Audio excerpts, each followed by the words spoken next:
There is a photograph taken in a small clinic in Kyoto in 2019. The doctor in the photograph is 105 years old. He is standing, not seated behind a desk, not leaning on a cane, standing upright, reviewing a patient's file. His name was Dr. Shigeaki Hinohara, and in the decades before his death, he gave more than 150 interviews about the habits that kept him functional, mobile, and mentally sharp well into his second century. Reporters always asked about diet, about sleep, about attitude. But the question he returned to, unprompted, again and again, was circulation. "The legs go first," he said. "When the legs go, everything follows." He was not being poetic. He was describing a physiological cascade that researchers have spent the last 30 years documenting in detail. Poor circulation in the lower limbs does not stay in the lower limbs. It travels. It slows the delivery of oxygen to muscles that are already losing mass. It allows metabolic waste to accumulate in tissue that needs to be cleared. It raises the workload on the heart, stiffens the arteries, and, this is the part most people are never told, it accelerates cognitive decline at a rate that researchers now consider significant. The legs and the brain share a circulatory fate. When one suffers, the other follows quietly behind. After 60, the mechanisms that keep blood moving efficiently through the lower body begin to lose ground. The calf muscles that act as a second pumping system weaken. The vein walls lose elasticity. The smallest capillaries, the ones that reach the skin, the nerves, the joints, begin to narrow. Most people notice the symptoms before they understand the cause.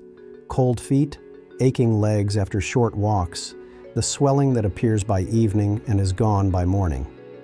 These are not simply signs of getting older, they are signals. And signals, unlike damage, can be answered. Here is what Dr. Hinohara understood that most general practitioners do not have time to explain. Leg circulation does not fail for one reason. It fails because several separate mechanisms begin deteriorating at the same time. The pump, the vessel walls, what accumulates inside them, the pressure building around them, and the quality of the blood itself. When a physician addresses one of these in isolation and the patient does not improve, the common conclusion is that nothing more can be done. The less common conclusion, the one that Japanese clinical tradition has been working from for decades, is that you need to address more of them at once. That is what today covers. Today we are looking at 6 approaches drawn from Japanese clinical practice, traditional medicine, and modern research that directly address the mechanisms behind poor leg circulation. We will cover each one specifically, what it does, why it works, how to use it. Before we get there, I want to tell you about one item on this list that I will save for the end because the evidence behind it deserves its own space.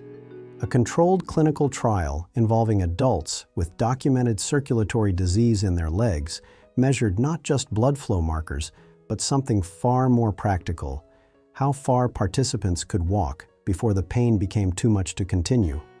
The results, after 12 weeks, were not marginal. I will give you the full numbers at the end of the video because I want you to understand the mechanism first. The number without the mechanism is just a statistic. The mechanism makes it make sense. One quick thing before we begin, drop a comment below and tell me your age and where in the world you are watching from. It always means a great deal to know who is on the other side of this. Let's get into it. Item 1. The calf pump. Your calf muscles serve a function that most people never learn in a doctor's office. Physicians sometimes refer to them as the body's second heart, and that is not a metaphor, it is anatomy. Every time the calf contracts, it squeezes the deep veins of the lower leg and drives blood upward, against gravity, back toward the heart. When those muscles weaken with age, and after 60, they weaken significantly, often without the person noticing, that pumping action becomes sluggish. Blood begins to pool. The legs swell. The feet stay cold. Circulation to the small capillaries at the skin and the nerves begins to drop. The correction is direct. Heel raises, standing with feet flat, then rising onto the balls of the feet, then lowering slowly. Activate the soleus and gastrocnemius muscles, the 2 main components of the calf pump, within the first repetition. The movement does not require equipment, space, or fitness. It requires a wall or a chair back for light balance support and about 90 seconds. The Japanese approach, used widely in rehabilitation settings, calls for 3 sets of 15 raises performed slowly, 3 seconds up, 2 seconds at the top, 3 seconds down. This tempo matters. A fast raise uses momentum. A slow raise forces the muscle to do the work. Do this twice daily, once in the morning before you have been on your feet for long, and once in the evening when pooling tends to be at its worst. If standing is difficult, a seated version, pressing the balls of both feet into the floor to raise the heels, produces a meaningful portion of the same circulatory benefit. The calf pump keeps blood moving through the veins, but the veins themselves are only part of the system. What happens at the level of the vessel wall, how well it expands and responds to the blood pressure moving through it, is a separate problem, and that is where the second item comes in. Item 2. Ginger. There's a habit so embedded in Japanese daily life that many people who practice it have never thought to question why it works. Warm ginger tea in the morning, consumed before food, before coffee, before anything else, has been part of traditional Japanese health practice for centuries. The clinical reasoning behind it is now well documented, though the mechanism is more specific than most general descriptions suggest. Ginger contains compounds called gingerols and shogaols that act directly on the smooth muscle cells lining the blood vessels. Those cells control whether a vessel narrows or widens, a property called vascular tone. In older adults, vascular tone tends to run too high. The vessels stay partially constricted more often than they should, which means blood has to push harder to get through, and the smaller peripheral vessels, the ones serving the feet, the ankles, the skin of the lower legs, receive less flow than the body needs to maintain them. Ginger does not thin the blood in a clinically significant way, which is a common oversimplification. What it does is reduce that excess constriction, allowing the vessel to respond more naturally to the blood pressure moving through it. The effect is felt peripherally first, in the hands and feet, which is why warmth in the extremities is one of the most consistent observations people report when they begin using ginger regularly. The practical approach: 1 teaspoon of freshly grated ginger or half a teaspoon of high-quality dried ginger powder steeped in hot water for 8 to 10 minutes. Consume it warm. Morning is ideal because vascular tone tends to be highest in the early hours. If you are taking a blood-thinning medication such as warfarin, speak with your physician before adding daily ginger, as there is a modest interaction worth monitoring. Ginger works at the vessel wall. The next item works further upstream, at the level of what is traveling through the vessel, specifically the tendency of blood components to clump together when they should be flowing freely. Item 3. Nattokinase. For most of the 20th century, Western cardiology focused its circulatory research on large events: heart attacks, strokes, major arterial blockages. The smaller, chronic, progressive narrowing happening in the peripheral vessels, the capillaries and venules of the lower limbs, received far less attention. Japanese researchers, working from a different clinical tradition and observing a different set of problems in their aging patients, followed a different thread. Natto is a fermented soybean food that has been eaten in Japan for over 1,000 years, particularly in the northeast of the country. In 1987, a researcher named Dr. Hiroyuki Sumi discovered that the enzyme produced during its fermentation, nattokinase, had a remarkable ability to dissolve fibrin. Fibrin is the protein that forms the mesh of a blood clot. In healthy circulation, it appears briefly and resolves. In aging circulation, particularly in the lower limbs where flow is slower and pooling more common, small fibrin deposits accumulate gradually in the vessel walls, narrowing the passage, increasing resistance, and reducing the quality of blood reaching the tissue downstream. Nattokinase does not behave like a pharmaceutical anticoagulant. It does not suppress clotting broadly. It targets fibrin that has already been deposited, a distinction that matters both for safety and for mechanism. The result, in the peripheral vessels, is a gradual reopening of passages that had been quietly narrowing for years. It is available as a supplement in capsule form. The standard dosage used in research is 2,000 fibrinolytic units, often listed on packaging as 2000 FU, taken once daily, away from meals. Because it has a mild blood-thinning action, it should not be combined with anticoagulant medications without medical guidance. If you are on aspirin therapy, discuss it with your doctor first. The fibrin-clearing effect of nattokinase works on what is already deposited inside the vessels. The next item shifts the focus outward to the pressure building in the tissue surrounding those vessels, which has its own way of choking circulation from the outside in. Item 4. Horse chestnut extract. Most people think of poor leg circulation as a problem inside the blood vessels. They imagine the vessels narrowing, the blood slowing, the flow diminishing. That is accurate, but it is only half the picture. In older adults with chronic venous insufficiency, the tissue surrounding the vessels becomes part of the problem.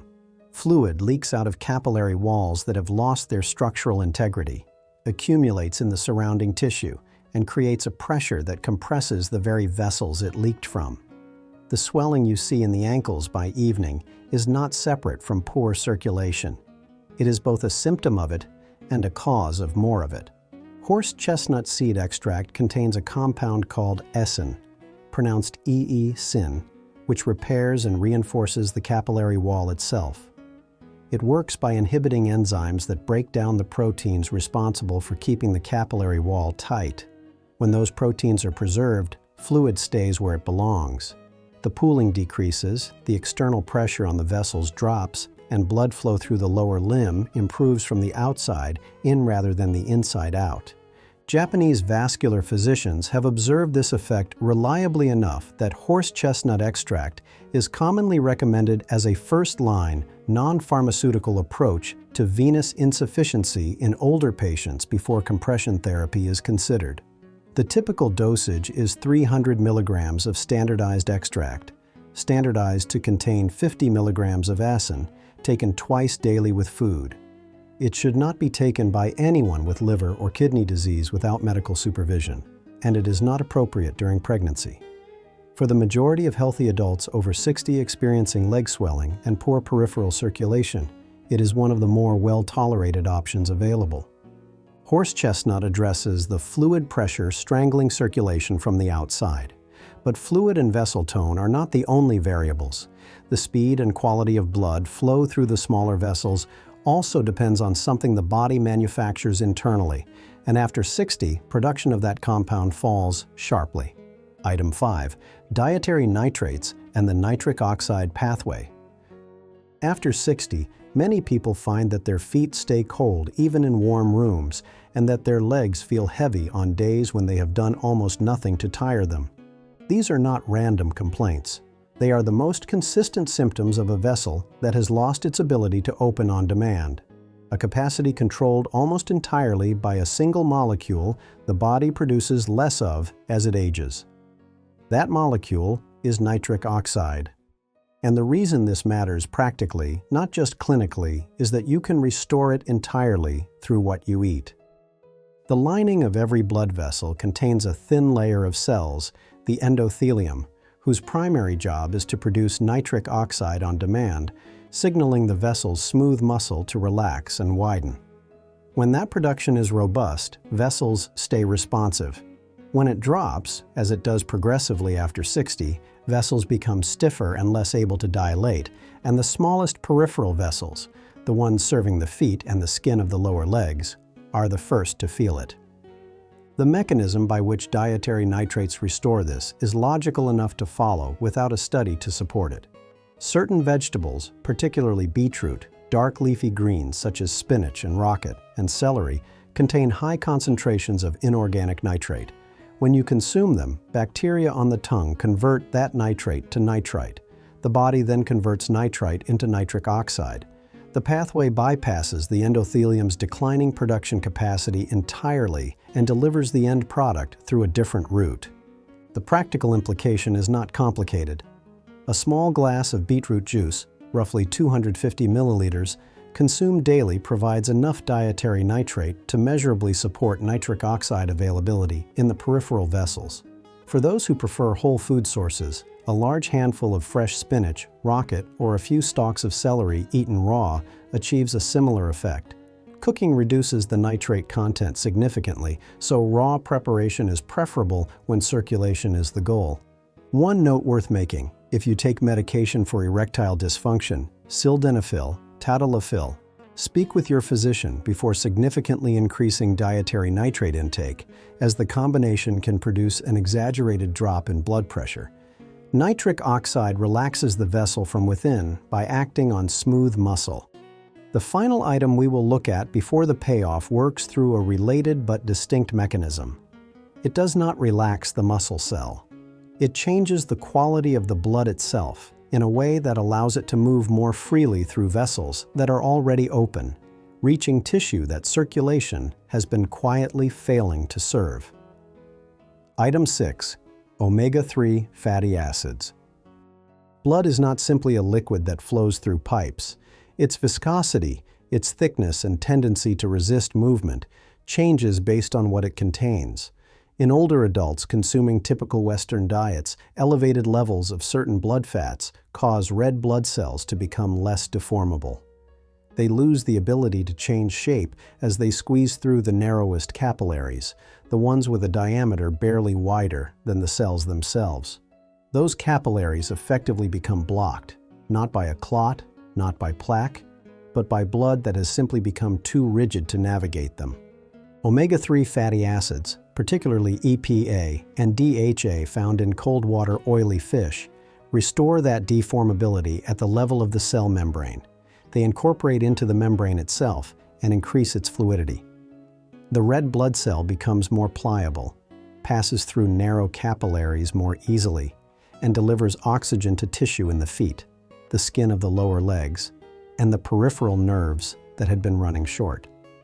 The Japanese diet, particularly in coastal communities, provides omega-3 intake through regular consumption of sardines, mackerel, and salmon, fish that appear several times per week rather than once or occasionally. For those using supplements, 2 grams of combined EPA and DHA daily is a dosage supported by the relevant research. Fish oil capsules should be taken with food to minimize the digestive discomfort that some people experience on an empty stomach. If you are on anticoagulant therapy, confirm the combination is appropriate with your physician. Everything we have covered so far addresses a different layer of the same problem: the pump, the vessel wall, the fibrin deposits, the surrounding tissue pressure, the vessel's ability to widen, and the quality of the blood flowing through it. The final item on this list ties several of those threads together, and the clinical evidence behind it is specific enough and strong enough that it deserves its own space. That is where we are going next. Item 7. Pycnogenol. At the beginning of this video, I told you about a clinical trial that measured something more practical than a blood marker, not a number on a lab report, not an improvement in a reading that only a physician would understand. It measured how far people with documented circulatory disease in their legs could walk before the pain became too great to continue. I said the results after 12 weeks were not marginal. I want to deliver on that now. But I want you to understand the mechanism first, because the mechanism is what makes the result believable. I understand if you are skeptical. The supplement industry has a long history of large claims attached to thin evidence, and an older audience has heard enough of those promises to develop a healthy wariness. That wariness is reasonable. What I'm about to describe is not a marketing claim. It is a peer-reviewed trial, and the results are specific enough to check. Pycnogenol, pronounced pic-no-j-anol, is an extract derived from the bark of the French maritime pine tree. It has been studied in cardiovascular and circulatory research for over 4 decades. What makes it unusually relevant to peripheral circulation is that it does not work through a single mechanism. It works through 3 simultaneously. First, it stimulates the endothelium, the lining of the blood vessel, to produce more nitric oxide, the same molecule we discussed with dietary nitrates. This improves vessel flexibility and dilation capacity. Second, it has a direct anti-inflammatory effect on the capillary wall, reducing the low-grade vessel wall inflammation that is one of the primary drivers of peripheral circulatory decline in aging adults. Third, it reduces platelet aggregation, the tendency of blood cells to clump together under low-flow conditions, which is precisely the condition present in the peripheral vessels of the lower limbs where flow is already slow. 3 mechanisms, each one addressing a different component of the problem, operating at the same time. Now, the trial.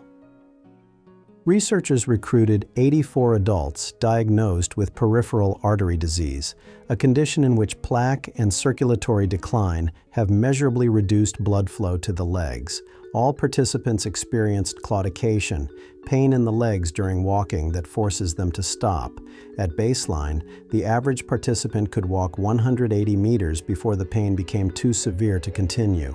Half received pycnogenol at 150 milligrams daily. Half received a placebo. After 12 weeks, the placebo group's walking distance had not meaningfully changed. The pycnogenol group's average walking distance had increased to 280 meters. That is an improvement of more than 55% in a population with clinically documented arterial disease, not a healthy population where modest improvements are easier to achieve. The study was published in the International Angiology Journal and has been cited in subsequent cardiovascular research. The practical dosage for general circulatory support in healthy older adults is 100 milligrams daily, taken with a meal. The 150 milligram dose used in the trial is appropriate for those with documented circulatory symptoms. It is well tolerated, with a low side effect profile across the clinical literature. As with anything that influences blood vessel behavior, if you are on blood pressure medication or anticoagulant therapy, confirm with your doctor before beginning. In summary, before you go, let me bring the full list together. Briefly, one item at a time. The calf raises restart the muscle pump that pushes blood back up from the legs against gravity. Ginger reduces the excess tension in vessel walls that restricts peripheral flow, particularly in the morning, when constriction tends to be at its highest. Nautokinase clears the fibrin deposits that have been quietly narrowing the peripheral vessels over years. Horse chestnut repairs the capillary walls that let fluid leak out and compress circulation from the outside in. Dietary nitrates from beetroot and leafy greens restore the body's ability to open and widen vessels on demand. Omega-3 fatty acids make red blood cells pliable enough to reach the capillaries that have been running short. And pycnogenol addresses 3 of those mechanisms at the same time, which is why the clinical results behind it are as strong as they are. Full dosage details for every item on this list are in the description below the video. Save it, refer back to it. This is not a long program. Most of these changes can be introduced in a single week without disrupting anything you are already doing. The body does not need much encouragement to resume what it already knows how to do. It needs the right inputs, applied consistently. One last thing, drop a comment and tell me which item you are going to start with. If something on this list surprised you, I would genuinely like to know which one. And if someone in your life is dealing with cold feet, heavy legs, or circulation problems they have been told are simply part of getting older, share this with them. It takes 5 minutes, and it might matter more than you expect. Thank you for watching.